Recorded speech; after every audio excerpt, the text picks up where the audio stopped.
પાંજરાપોળથી આઈઆઈએમએ bridge પરથી વસ્ત્રાપુર નિરાંત cross road સુધી રોડની બંને સાઈડ ગેરકાયદેસર લારી ગલ્લાઓ દૂર કરીને રોડ ખુલ્લો કર્યો હતો.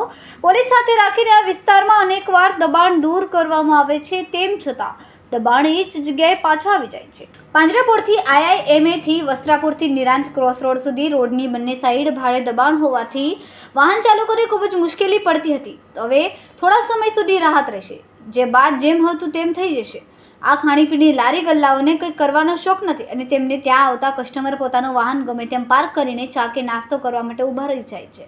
લારી ગલ્લા વાળો ધંધો કરે કે પછી વાહન બરોબર પાર્ક કરાવે, પબ્લિકના ખાવાના શોખના કારણે નાના ખાણીપીણીના ધંધાઓને વારંવાર કોર્પોરેશન દ્વારા હટાવવામાં આવે છે. આ ખાણીપીણીના ધંધાઓને યોગ્ય જગ્યા ફરમાવવામાં આવે તો આ વિસ્તારમાં દબાણથી કાયમ નિરાંત મળે છે. રિપોર્ટર દીપક કુમાર ધામેલ, તહેલકા ન્યૂઝ, અમદાવાદ.